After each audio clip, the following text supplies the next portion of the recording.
বিসমিল্লাহির রহমানির রহিম। সুপ্রিয় শিক্ষার্থীরা, আশা করি তোমরা আল্লাহর অশেষ রহমতে সুস্থ আছো, নিরাপদে আছো। আমি আলহামদুলিল্লাহ ভালো আছি।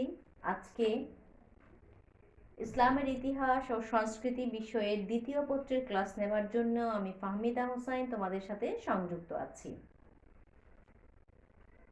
আজকে আমরা যে টপিকসটা নিয়ে আলোচনা করব সেটা হচ্ছে ফিরোজ শাহ তুগলক। আমরা গত ক্লাসে মোহাম্মদ বিন তুগলক সম্পর্কে পড়েছি। আজকে ওনার মৃত্যুর পরে তুগলক বংশের অন্যতম শাসক ফিরোজ শাহ তুগলক ক্ষমতায় বসেন এবং উনি দীর্ঘদিন শাসনকার্য পরিচালনা করেন। সেই সম্পর্কে আমরা আজকে আলোচনা করব। ফিরোজ শাহ তুগলক ছিলেন গিয়াসউদ্দিন তুগলকের ভাই রজব আলী তুগলকের পুত্র এবং মোহাম্মদ বিন তুগলকের চাচাতো ভাই। তাহলে ফিরোজ শাহ তুগলক কি?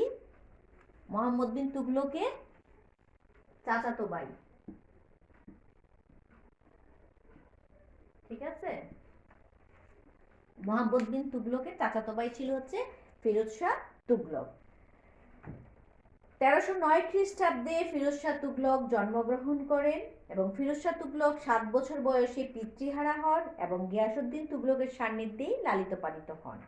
বাল্যকাল হতেই তিনি ধর্মীয় এবং অন্যান্য বিষয়ে শিক্ষা লাভ করেন। গিয়াসউদ্দিন তুগলকের অধীনে তিনি যুদ্ধবিদ্যা, প্রশাসনিক প্রশিক্ষণ লাভ করেন। মোহাম্মদ বিন তুগলক তাকে স্নেহ করতেন এবং শাসন সংক্রান্ত কাজে তাকে নিয়োগ দিয়েছিলেন। মোহাম্মদ বিন তুগলকের মৃত্যুর পর ফিরোজ শাহ তুগলক 1351 খ্রিস্টাব্দে 46 বছর বয়সে সিংহাসনে আরোহণ করেন। তিনি যখন সিংহাসনে আরোহণ করেন তখন তার বয়স ছিল কত? 46 বছর বয়স।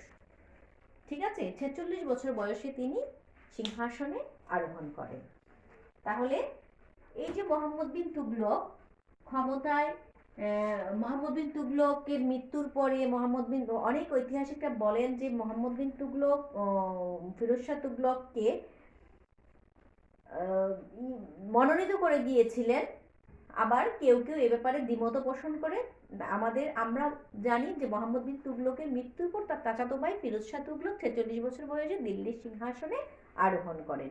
ঠিক আছে, ফিরোজ শাহ তুগলক যখন দিল্লির সিংহাসনে আরোহণ করে কিন্তু তিনি রাজ্যটাকে একটা বিশৃঙ্খল রাজ্য হিসেবে পান। কারণ আমরা জানি মোহাম্মদ বিন তুগলকের যে মহা পরিকল্পনাগুলো ছিল সেই পরিকল্পনায় তিনি ব্যর্থ হন এবং ব্যর্থ হওয়ার ফলে রাজ্যটা কি হয়েছিল? অর্থের দিক থেকে মানে অর্থের দিক থেকে শূন্যের কোঠায় পৌঁছে গিয়েছিল। রাজ্যে দুর্ভিক্ষ দেখা দিয়েছিল। সেই অবস্থাও একদম বিপর্যয়ের শেষ সীমানায় চলে গিয়েছিল। এরকম একটা বিশৃঙ্খল রাজ্য এবং অনেক রাজ্যগুলো, বিশেষ করে বাংলা তখন মোহাম্মদ বিন তুগলকের হাতছাড়া হয়ে গিয়েছিল। এই অরাজকতাপূর্ণ একটা সময়ে কিন্তু ফিরোজ শাহ তুগলক ক্ষমতায় বসেন। ক্ষমতায় বসে তিনি নিজে একজন দক্ষ সৈনিক ছিলেন এবং তার চরিত্রের দৃঢ়তা, ব্যক্তিত্ব, কঠোর সংকল্পের অভাব পরিলক্ষিত হয়েছিল এবং তার পক্ষ হতে তিনি রাজ্যসমূহকে পুনরুদ্ধার করা কিংবা নতুন রাজ্য বিজয় করা সম্ভবপর হয়ে ওঠে নাই। বস্তুত তিনি কি করেছিলেন? তিনি কিছু যুদ্ধাভিযান পরিচালনা করেন। সেই যুদ্ধাভিযানের মধ্যে আমরা অন্যতম দেখব হচ্ছে বাংলার অভিযান। বাংলাদেশের যে অভিযানটা, এই অভিযানটা ছিল তার অন্যতম একটি অভিযান। কারণ ফিরোজ শাহের শাসনামলে গুরুত্বপূর্ণ তেমন বিজয় না হলেও তিনি কিন্তু কি করেছিলেন? এই সময় বাংলা, মোহাম্মদ বিন তুগলকের সময় বাংলা হাতছাড়া হয়ে গিয়েছিল। এই সময় বাংলার শামসুদ্দিন ইলিয়াস শাহ গোটা বাংলায় স্বাধীনতা ঘোষণা করে, পুরো বাংলাদেশটা দখল করে নেয়। 1353 সালে সুলতান ফিরোজ শাহ 1353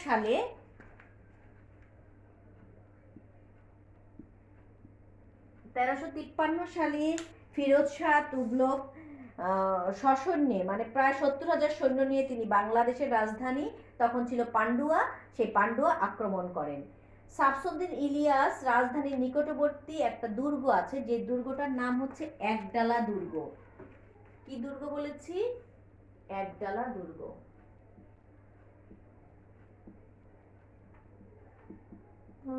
এই একডালা দুর্গে আশ্রয় নেয়। সুলতান একডালা দুর্গ অবরোধ করে, কিন্তু ইলিয়াসকে পরাজিত করতে না পেরে সন্ধি করে কিছু উপহার সামগ্রী নিয়ে দিল্লিতে ফিরে যান।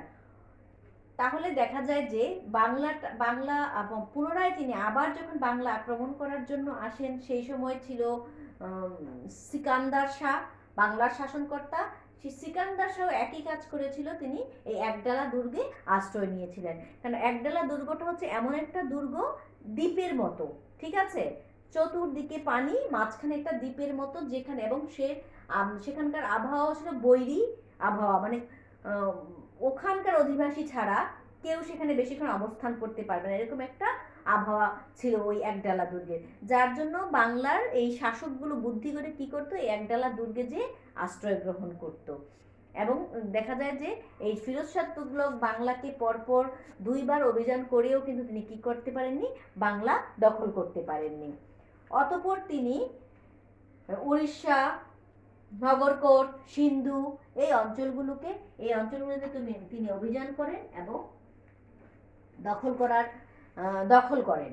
1363-60 খ্রিস্টাব্দে তিনি বাংলাদেশ হতে প্রত্যাবর্তনের পথে তিনি উড়িষ্যা আক্রমণ করেন এবং রাজা তেলেঙ্গানায় পলায়ন করলে ফিরোজ খাঁ বিনা বাধায় পুরীতে প্রবেশ করে বিখ্যাত জগন্নাথ মন্দিরটি ধ্বংস করেন। অবশেষে উড়িষ্যার রাজা সুলতানের বসতা স্বীকার করে প্রতি বছর 20টি হাতি কর প্রদান করতে অঙ্গীকারবদ্ধ হয়। তাহলে তিনি বাংলাদেশ আক্রমণ করার পরে, দ্বিতীয়বার যখন তিনি বাংলাদেশ আক্রমণ করার পরে আক্রমণ করে তিনি যখন পুনরায় দিল্লিতে ফিরছিলেন, সেই সময় তিনি কি করলেন, এই উড়িষ্যা অভিযান করেন এবং উড়িষ্যার রাজাকে তিনি কর প্রদানে বাধ্য করেন। 1361 খ্রিস্টাব্দে সুলতান ফিরোজ শাহ তুগলক সসৈন্যে অগ্রসর হয়ে নগরকোট দুর্গটি 6 মাস অবরোধ করে পুনরুদ্ধার করেন। সংস্কৃতির দিক থেকে এই অভিযানটি ছিল অত্যন্ত তাৎপর্যপূর্ণ। তথাকার জাওলামুখী মন্দির হতে ফিরোজ শাহ 300 মতান্তরে 1300 সংস্কৃত পুস্তক দিল্লিতে আনয়ন করেন। অতঃপর সুলতান তার সভাকবি আয়াজউদ্দিন খালিদ খানি কর্তৃক সেগুলি ফার্সি ভাষা অনুদিত করান এবং উহার নামকরণ করেন দালায়েলে ফিরোজ শাহী। তাহলে তিনি নগরকোট থেকে যে সংস্কৃত বইগুলি আনান, সেগুলিকে তিনি ফার্সিতে অনুবাদ করান এবং তার নাম দেন কি, দালায়েলে ফিরোজ শাহী। তার নাম তিনি কি দেন,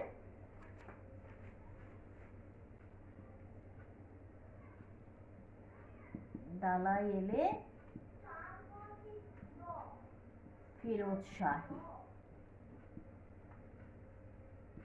ঠিক আছে, আমরা বুঝতে পারলাম যে এই জন্য নগরকোট অভিযানটাকে সংস্কৃত অভিযান হিসেবে আখ্যায়িত করা হয়। সিন্ধু ও খাট্টার অবাধ্যমূলক আচরণ এবং বিদ্রোহাত্মক কার্যকলাপ দমনের উদ্দেশ্যে সুলতান ফিরোজ শাহ 90,000 অশ্বারোহী, অসংখ্য পদাতিক, 480টি হাতি, 5,000 জলযান সহ সিন্ধু অভিযানে অগ্রসর হলে সিন্ধুর অধিপতি জামবাবানিয়া 20,000 অশ্বারোহী, 40,000 পদাতিক ও সৈন্য সহ সুলতানের মোকাবেলা করেন।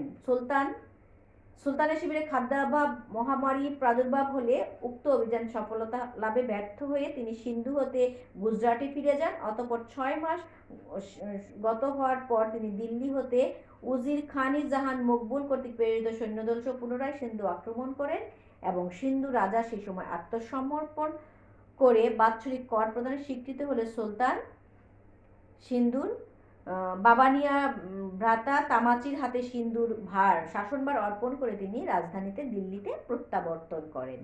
তাহলে এইভাবে সুলতান ফিরোজ শাহ তুগলক উল্লেখযোগ্য কোনো বিজয় অভিযান না করলেও তিনি এই কয়েকটি অভিযান করেছিলেন। তার মধ্যে অন্যতম ছিল তার বাংলাদেশ অভিযান এবং নগরকোট অভিযান। তার সংস্কৃত অভিযানটা ছিল তার বিজয় অভিযানের মধ্যে অন্যতম অভিযান। অতঃপর তিনি বিদ্রোহগুলোকে দমন করেন। 1377 খ্রিস্টাব্দে তিনি গুজরাটের শাসনকর্তা বিদ্রোহী হলে সুলতান ফিরোজ শাহ তাকে পরাজিত ও নিহত করেন। কাতিহারের সুলতানের বিরুদ্ধে বিদ্রোহের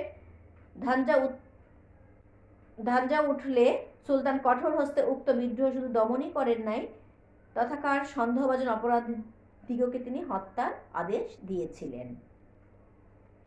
কিন্তু মুহাম্মদ বিন তুগলকের রাজত্বকালে যে দাক্ষিণাত্য স্বাধীন হয়েছিল, ফিরোজ শাহ তুগলক কিন্তু তা পুনরুদ্ধার করতে সক্ষম হন নাই, বা তা পুনরুদ্ধার করার জন্য কোনো তৎপরতাও চালান নাই।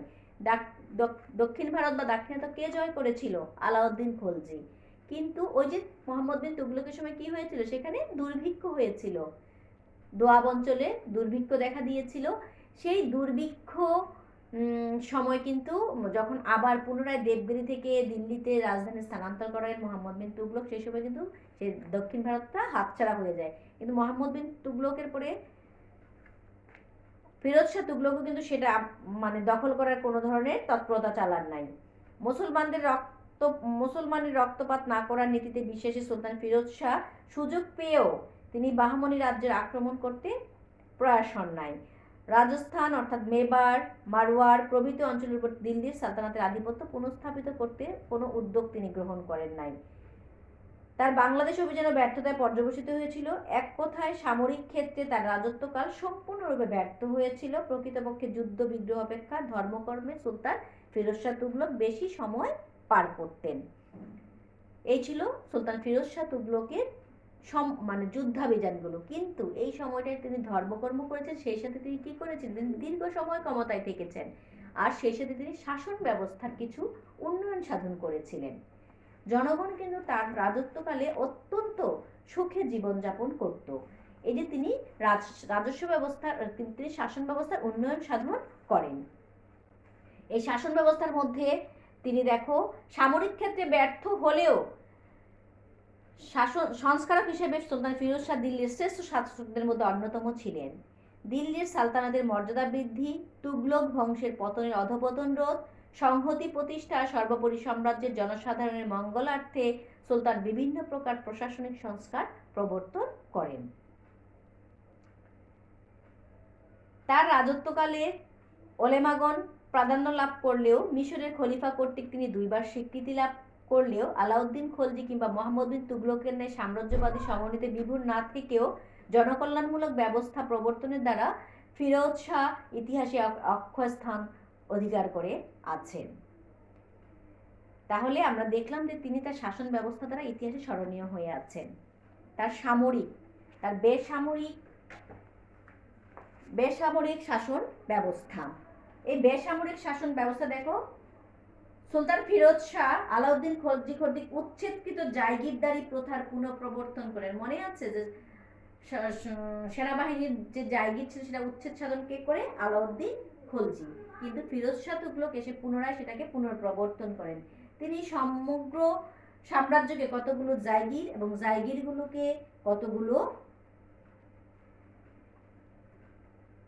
জেলায় বিভক্ত করেন। তিনি কি বলেন? সমগ্র সাম্রাজ্যকে কতগুলো জায়গির এবং জায়গিরগুলোকে কতগুলো জেলায় বিভক্ত করেন।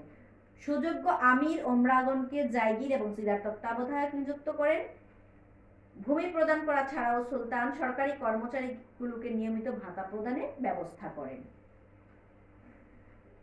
রাজস্ব ব্যবস্থা, এই রাজস্ব ব্যবস্থাটা অত্যন্ত গুরুত্বপূর্ণ ফিরোজ শাহ তুগলকের। মুহাম্মদ বিন তুগলকের রাজত্বকালে কুশাসন, দুর্ভিক্ষ, বলপূর্বক কর আদায়ের ফলে দেশে আর্থিক দুরবস্থা ঘটলে তার প্রতিকার কল্পে সুলতান ফিরোজ শাহ বিশেষ মনোযোগী হন। সিংহাসনে আরোহণের অব্যাহতির পরে ফিরোজ শাহ পূর্ববর্তী সুলতান কর্তৃক প্রদত্ত ঋণ পরিশোধ করতে অসমর্থ কৃষকদের ঋণ দায় হতে মুক্ত করে এক নজিরবিহীন উদারতা প্রদর্শন করেন। তিনি মুহাম্মদ বিন তুগলকের বিভ্রান্তমূলক পরিকল্পনাগুলির জন্য ক্ষতিগ্রস্ত প্রজাবর্গকে ক্ষতিপূরণ দানের ব্যবস্থা করেন এবং ভূমি করের পরিমাণ হ্রাস করেন। শামস-ই সিরাজ আফিফের মতে সুলতান 23 প্রকার অবৈধ কর রহিত করে কোরআন সুন্নাহ মোতাবেক 4 প্রকার কর ধার্য করেন। তাহলে মুহাম্মদ বিন তুগলকের সময় কর কতগুলো ছিল? 23 প্রকার। এই 23 প্রকার করকে বাদ দিয়ে তিনি কি করলেন? 4 প্রকার করকে তিনি ধার্য করলেন কোরআন এবং সুন্নাহ মোতাবেক। এই 4 প্রকার করগুলো ছিল হচ্ছে, প্রথমেই হচ্ছে খারাজ বা ভূমিকর, দ্বিতীয় হচ্ছে খামস বা লুণ্ঠিত দ্রব্য এবং খনিজ দ্রব্যের 1/5, তৃতীয় হচ্ছে জিজিয়া বা অমুসলমানদের উপর ধার্যকৃত কর, এবং চতুর্থ হচ্ছে জাকাত বা দরিদ্র কর। তাহলে এই যে এই 4টা প্রকার কর তিনি ধার্য করেন। এর ফলে কি হতো যে সরকারের সেচ খাল হতে পানি নিয়ে চাষাবাদ করত। সুলতান ফিরোজ শাহ ওলেমাগণের সম্মতিক্রমে তাদের উপর সেচ কর ধার্য করেন। ইহার পরিমাণ ছিল উৎপন্ন ফসলের 1/10। এছাড়া সুলতান ফিরোজ শাহ দিল্লির উপকণ্ঠে সর্বাধিক ফল ফসলের 1200 উদ্যান নির্মাণ করেন এবং আলাউদ্দিন খলজি কর্তৃক নির্মিত 30টি উদ্যানের পুনর্নির্মাণ করেন, যেন রাজ্যে কি হয়, ফল উৎপন্ন বেশি বেশি হয়। সুলতান এইরূপের পৃষ্ঠপোষকতার ফলে কৃষি খাতে বাৎসরিক 10 কোটি টাকা রাজকোষে জমা হতো। শুধু বাগানগুলি হতে সুলতান বাৎসরিক 1,80,000 টাকা রাজস্ব সংগ্রহ করতেন। এভাবে দেখা যায় যে সুলতান প্রায় মৃতপ্রায় রাজস্ব ব্যবস্থাকে তিনি জীবনদার করেন। জনগণের গৃহশস্য সম্পদ ঘোড়া আসবাবপত্রে ভরে ওঠে এবং প্রত্যেকে প্রচুর সোনা রূপা ছিল। অলঙ্কারবিহীন কোনো মহিলা ছিল না, কিংবা কোনো গৃহই সুসজ্জিত বিছানা বা গদি যুক্ত গদি ছাড়া ছিল না। সম্পদের প্রাচুর্যের ফলে সকলে সুখ স্বাচ্ছন্দ্যে বসবাস করত। এই শাসনামলে রাষ্ট্রের অর্থনৈতিক সংকটের কোনো কেউ কোনো অর্থনৈতিক সংকটে পড়ে নাই। তাহলে সুলতান ফিরোজ শাহ তুগলক দেখা যায় যে এক অভাবনীয়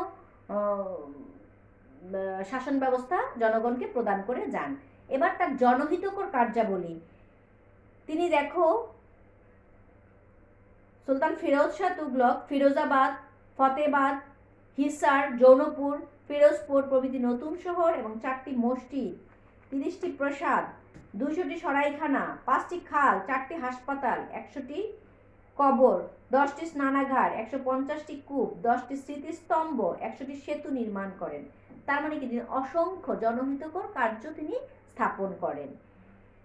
বাংলাদেশ অভিযানকালে তিনি একডালা ও পান্ডুয়ার নাম পরিবর্তন করে যথাক্রমে আজাদপুর এবং ফিরোজাবাদ নামকরণ করেছিলেন।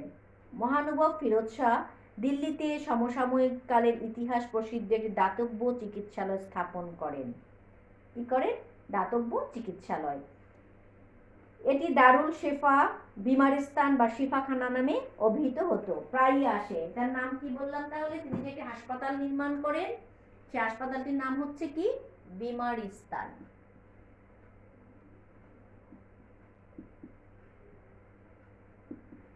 ঠিক আছে, বিমারিস্তান। এই হাসপাতালে নিযুক্ত সুদক্ষ অভিজ্ঞ চিকিৎসকগণ বিনামূল্যে রোগীর চিকিৎসা ঔষধপত্র বিতরণ করত। হাসপাতালের ব্যয়ভার বহনের নিমিত্তে কয়েকটি গ্রামের রাজস্ব বরাদ্দ করা হয়েছিল। অন্যান্য শহরে অনুরূপ 4টি বিখ্যাত হাসপাতাল নির্মাণ করেছিলেন। মোহাম্মদ বিন তুগলক দিল্লি হতে দৌলতাবাদের রাজধানী স্থানান্তর করার ফলে দিল্লির যে সকল ইমারত অবহেলিত হয়ে পড়েছিল, সুলতান ফিরোজ শাহ সেগুলিকে পুনর্নির্মাণ ও সংরক্ষণের জন্য যথারীতি ব্যবস্থা গ্রহণ করেন। জনগণের মঙ্গলার্থে ফিরোজ শাহ নতুন কয়েকটি মানবীয় সংস্কার প্রবর্তন করেন। সবচেয়ে যেটা তার উল্লেখযোগ্য সংস্কার ছিল, শোনো, ইতিহাসে তার এই প্রবর্তিত ব্যবস্থা মাতামহী সুলভ ব্যবস্থা নামে পরিচিত। তাহলে তিনি কি করেন? কয়েকটি মানবীয় সংস্কার প্রবর্তন করেন, যেটার নাম কি বলেছি? মাতামহী সুলভ ব্যবস্থা। মাতামহী সুলভ ব্যবস্থা, এটা প্রায়ই তোমাদের কিন্তু আসে। হ্যাঁ, মাতামহী সুলভ ব্যবস্থা। তাহলে তিনি যে মানবীয় সংস্কারগুলো করেন সেটি মাতামহী সুলভ ব্যবস্থা নামে পরিচিত। ইংরেজিতে যেটাকে বলা হয় যে গ্রেট মাদারলি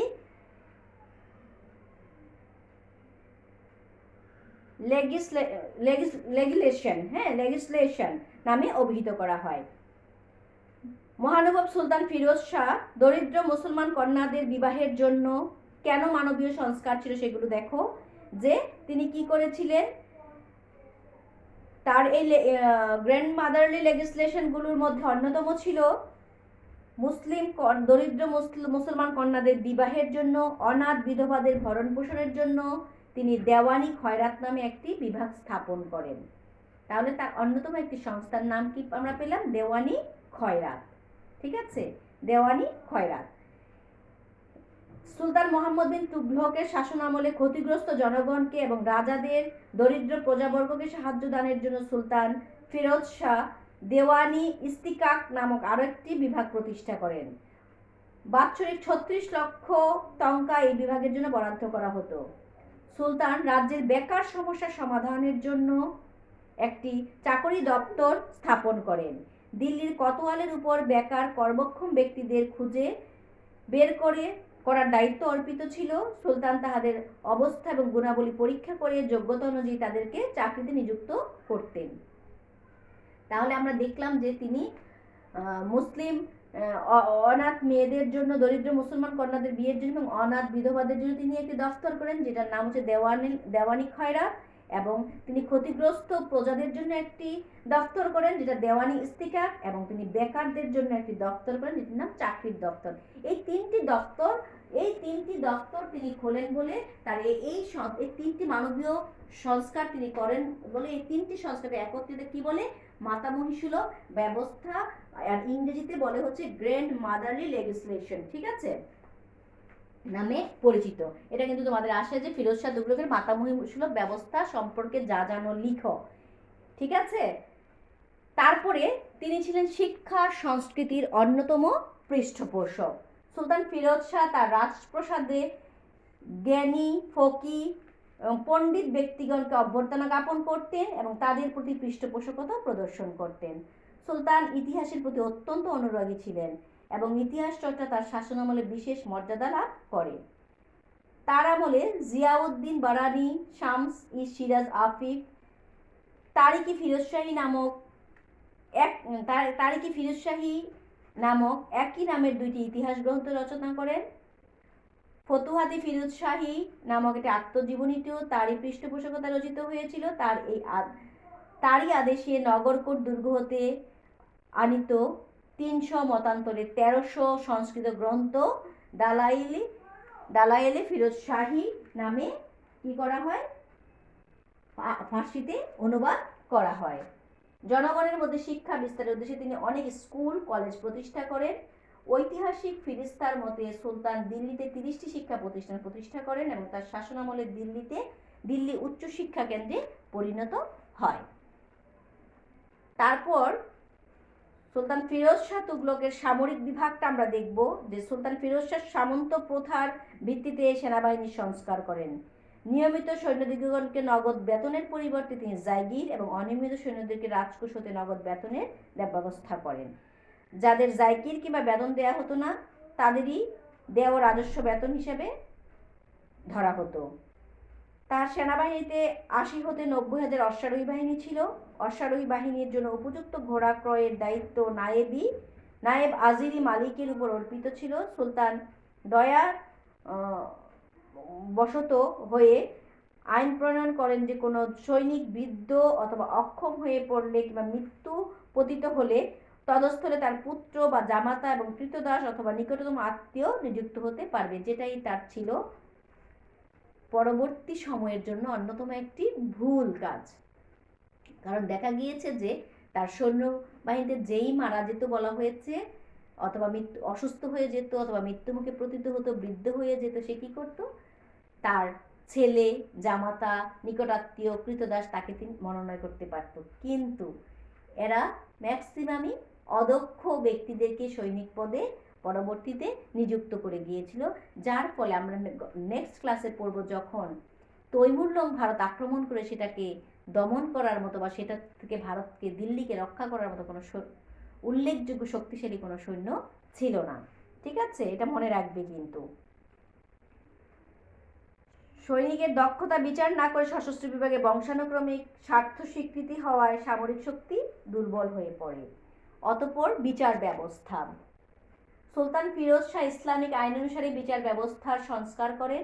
পূর্ববর্তী সুলতানদের আমলে প্রচলিত অঙ্গচ্ছেদন প্রভৃতি নিষ্ঠুর শাস্তির প্রথা বিলোপ সাধন করে তিনি বিচার ব্যবস্থাকে বহুল পরিমাণ উদার এবং মানবোচিত করেন। সুলতান মনে করতেন শাস্তি প্রদান অপেক্ষা অপরাধীর চরিত্রকে সংশোধন করাই বিচারের মূল লক্ষ্য হওয়া উচিত। কাজীগণ দেশের বিচার কার্য পরিচালনা করতেন এবং মুফতিগণ শরীয়তের আইন কানুনের ব্যাখ্যা দান করে বিচারপতিগণকে সাহায্য করতেন। মুদ্রা সংস্কার। মুদ্রা সংস্কার ছিল সুলতান ফিরোজ শাহের অন্যতম শ্রেষ্ঠ কৃতিত্ব।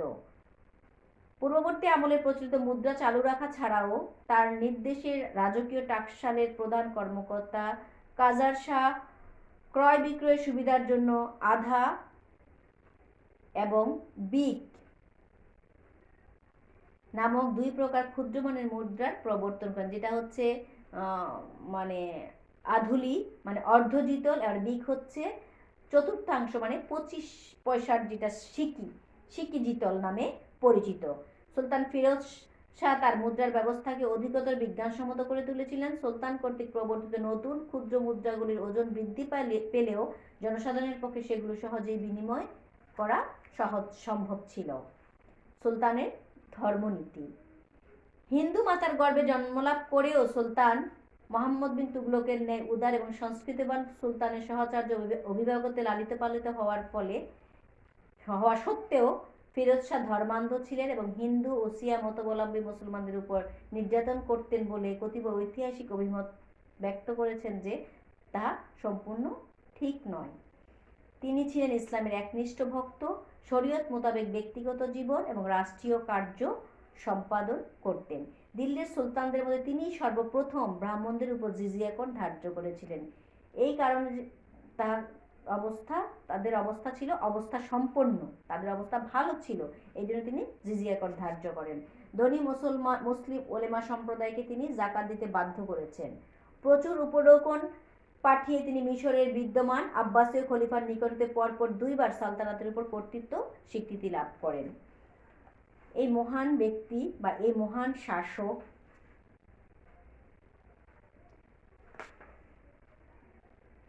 80 বৎসর রাজত্ব করে 1388 খ্রিস্টাব্দের 20 সেপ্টেম্বর তিনি ইন্তেকাল করেন। তাহলে আমরা দেখলাম যে সুলতান ফিরোজ শাহ তুগলক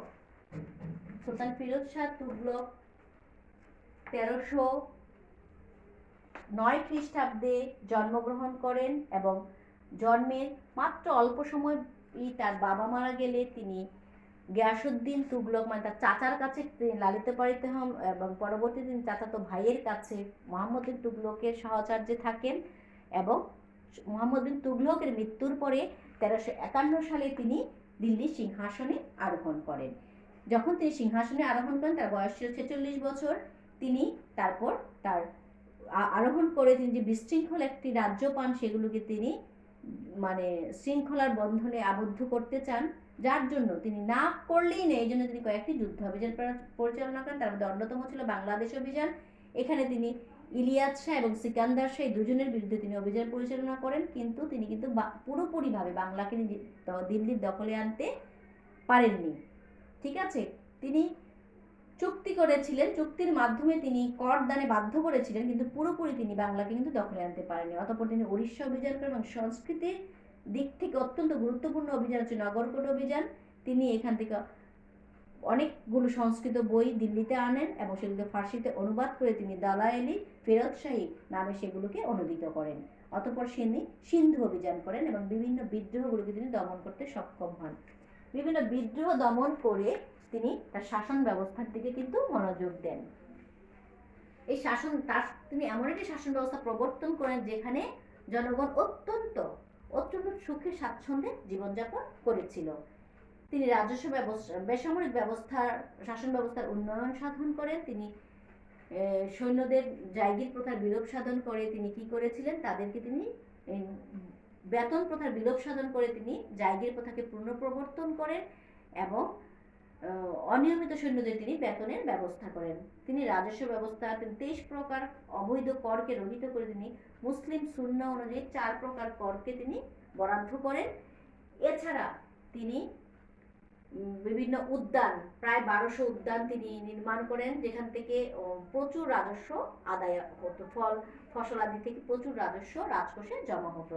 তাছাড়া তিনি জনহিতকর কার্যবলীর দিক থেকে তিনি কয়েকটি মানবীয় সংস্কার করে তিনি মাতামহী সুলভ ব্যবস্থা প্রবর্তন করেন। তিনি দরিদ্র মুসলিম কন্যার জন্য, অনাথ বিধবাদের জন্য তিনি দেওয়ানি খয়রাত নামে একটি দপ্তর নির্মাণ করেন, এবং তিনি বেকারদের জন্য তিনি চাকরি দপ্তর নামে একটি দপ্তর খোলেন। তিনি ক্ষতিগ্রস্ত প্রজাদের জন্য তিনি দেওয়ানি আকিক নামে একটি দপ্তর করেন। তাছাড়া তিনি রাজ্যে অসংখ্য কার্যকলাপ করেন এবং তিনি 4টি হাসপাতাল নির্মাণ করেন। তার মধ্যে অন্যতম হসপিটাল ছিল যে বিমারিস্তান নামে বা শেফাখানা নামে পরিচিত, যেখান থেকে বিনামূল্যে ঔষধ সরবরাহ করা হতো। 4টি গ্রামের রাজস্ব এই হাসপাতালের জন্য বরাদ্দ ছিল। শিক্ষা সংস্কৃতি তিনি অন্যতম পৃষ্ঠপোষক ছিলেন। তার সময় ঐতিহাসিকরা গ্রন্থ রচনা করত এবং তারিখি, ফিরোজ শাহী,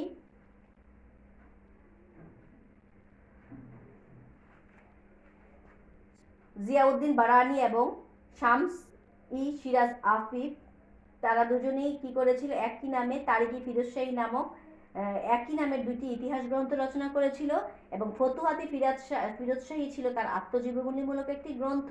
তাছাড়াও আমরা জানি যে সাংস্কৃতিক গ্রন্থ হচ্ছে দালায়েলি ফিরোজ শাহী।